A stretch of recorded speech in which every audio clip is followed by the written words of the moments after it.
Hey, it is Sunny Megatron, and I have got another bonus preview for you from one of our Pleasure Podcast Network sex podcasts. I love doing these because although we all talk about sex, we're all so different. And I'm not just talking the shows, I'm talking listeners, all of us in perspective, personality, and so much more.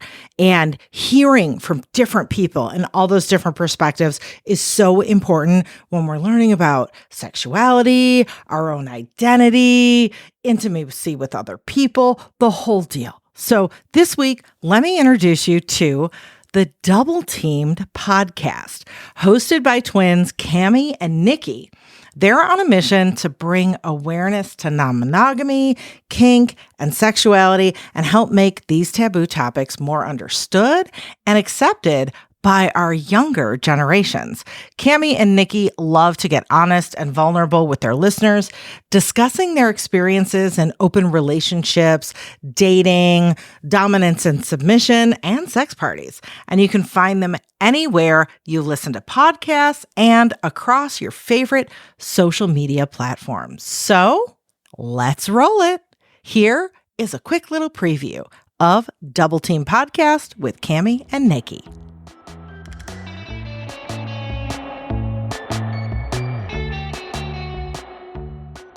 So, I miss Kink too. We both miss Kink. And I was looking through our episodes because I'm like, oh my God, have we not talked about Kink? We have, because I feel like we still get elements of Kink, like when we go to sex parties and we do some, light impact play, or when we go, I guess maybe, would that be it? That's it, yeah. I guess that's usually when we it. get our impact sessions out, is at sex parties. But I miss the power exchange. For me personally, I think the reason why, I haven't really kind of been focusing on it when my doms and I decided to take a break, and then I think it kind of just transitioned to a now we're just friends situation. The loss of that relationship was, I don't think it hit me until later, but it was kind of substantial for me, or at least for my kink journey, just because those were two people that introduced me to a lot of different things in kink. They were the first people that I tried knife play with. They were the first people that I did shibari suspensions with. They were the first people that I did electro play and all these things with. And so and power exchanges in a more formal way and in a public way. I remember, my male dom, there were a few times when he did performances at Bar Sinister here in Los Angeles, and I would kind of be his submissive assistant alongside my female dominant. So that was the first time that I'd ever subbed in front of other people. Sometimes it was a room of 100 to 200 people. So I had a lot of kink first with them, and it was very exciting and very explorative, so fulfilling, everything that you want kink to be. So I think the ending of that relationship has been heavy for me in regards to my kink journey, just because I had a lot of trust with them. They were both professional dominants, they knew what the fuck they were doing, and they taught me a lot and really opened my eyes to a lot of different things that I want to continue to explore in kink. And so ever since that relationship ended, I haven't really looked elsewhere, because in a way it's kind of hard to believe that anyone else will live up to the doms that they were. That's true. Wait, I have a question, because you brought up being a sub in public, and I want to know something. This is a good topic, a good offhand topic while we're at it. Sure. What did you like being a submissive in and withholding and holding that power exchange in public? I did. I will say it's very exhibitionist, which I actually enjoyed being an exhibitionist in a submissive way more than I do in a sexual way, if that makes sense.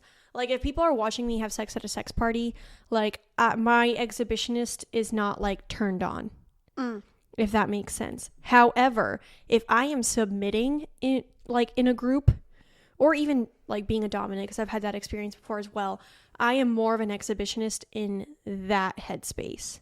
Okay, I think I would agree with you because, like, for example, that one time I performed at a sex party where I had a female dom, and then I had a male sub. I liked it purely for the exhibitionist aspect of it, like people watching me get flogged or watching me dominate my sub. Same whenever we performed Yeah. Essington together when we got Exactly. flogged. Yeah. And then, but for example, one time at a sex party, I was being tied up by a male dom, and he was kind of, enacting power exchange, and it was like a very and then I remember someone like walked up, because he was tying me up in shibari and we were doing the power exchange thing, and then someone walked up and was asking him like a few questions and stuff, like, and then regarding me, and that part I was like, ooh, I don't know if I like this as much, because it wasn't like for a show, it was like a moment we were having, and then someone came and entered. But then, like, for example, the last sex party where we performed, and then afterwards where I was being tied up by the female dom in the spider web shibari display, like, it was really hard for me I was like fighting going into subspace. I could feel myself going into subspace, but I was like fighting it because I didn't want to go into it in front of people. Really? Yeah. Interesting. I'd also never been in a power exchange with a female before, so that was a little interesting for me. I still liked it, But I don't think it was really a power exchange. I think it was more of topping. It sounds to me that is true. It sounds to me like you like bottoming you like bottoming in public, but you don't like submitting in public. Correct. I would say that. And then I was having a discussion with one of my friends from New York. He's actually a listener. If he's listening to the pod today, hi. Anyways, he was telling me how he went to an event in New York where he loves being a submissive. And that was his first time submitting in public because it was at an event. And he was like, I didn't like it that much. And I was like, I totally understand. Because I liked it. for me, I feel like I need to explore it more because, like, for example, when I was the sub to the female dom, and then I had but I was dominant to the male sub, like, that was totally for performance. So it wasn't like a true power exchange. So I think you're right. Maybe I am more just like, I like bottoming and topping in public, but for like true power exchange, I prefer that to be in a private, intimate session. Which I think is fair because, like, for a lot of people, the power exchange is a very intimate experience. Exactly. And that's what I was discussing with my friend is like, yeah, it is an intimate experience. So if you don't like being submissive in public, like, I totally get it. See, for me, like, the times that I was submissive in a public setting, I think it was always with my male dominant. And basically we call it like full protocol where, and so we had kind of our own, what do you want to call it? We had our own boundaries, rules, like outline, etc. for full, or well, I don't know if it was full protocol. It was like maybe like 75% protocol. It was like partial protocol. Like they had terms for it, but now I can't remember. I have to go back and look through our text thread. Like, because there's full protocol, but then there's kind of like a couple levels before that. So it was. We'll just say it was like protocol, where it's kind of like a step above submission, maybe in the sense that like it's much more strict. And in this situation, it was like public. But I felt very comfortable with him, and like I wanted to be a good submissive to him, so I would do it for that regard, and like my focus was like making him look good as a dominant and being a good submissive to him in a public setting. So that was always my main focus, so I didn't mind it. However, I could see that like it really depends on like, you know, the dynamic, the person, crowd, the public setting, etc. And also, you know, kind of like the relationship with that dominant, because like, you know, say for example, like you do a power exchange with someone that you're relatively new to, and you haven't discussed what happens when someone comes up and they ask, you know, something like if they want to do something to you, which I've seen that happen before. It's like you and your dominant need to discuss that beforehand, so you know, like, yeah, because you know he's hating doing power exchange with someone you just met at an event is very difficult. It's very difficult to do, but also like, you know, how like they can't the keys to someone else if y'all haven't discussed that already. Yeah. So there's a lot of different facets to that. But Yeah. But anyways, they gave me a lot of experience as a submissive, and I hope I made them proud, and I also hope that I can continue to like grow as both a submissive and a dominant. But I haven't put a lot of focus on it in a long time because I was kind of like allowing myself to mourn that relationship a little bit, and also like kind of sitting with like the feeling, like I said earlier, just I'm not really sure if I'm ready to like trust anyone with the dynamic of a power exchange. It's so one of my partners expressed that he wants to explore more BDSM. Actually, is Jordan. We did an episode, and in the episode he talked about wanting to do it more so. And so like we've had some discussions around it and maybe about how to be more intentional around exploring BDSM.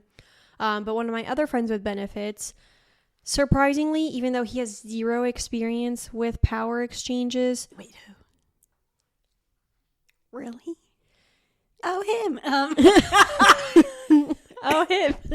I love that one of our listeners said that, because I did on that when I was questioning everyone about merch, because I didn't realize that like we said that a lot until he mentioned until someone was like, wait, who? Oh, him.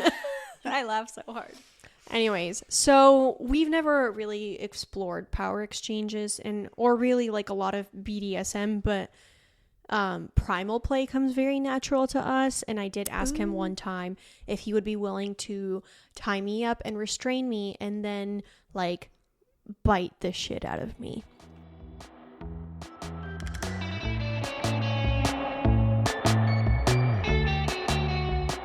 Well, there you have it. You want more, don't you? I know you want more. Listen to your favorite twins every Thursday, wherever you listen to podcasts. Check them out on social media, too. On Instagram, they're @Cami Niki and @Double Teamed Podcast, or on TikTok as Double Teamed Podcast. And if you love the show, but you're like, whoa, I can't tell their voices apart. They're twins. Well, listen and watch on YouTube, too. Enjoy.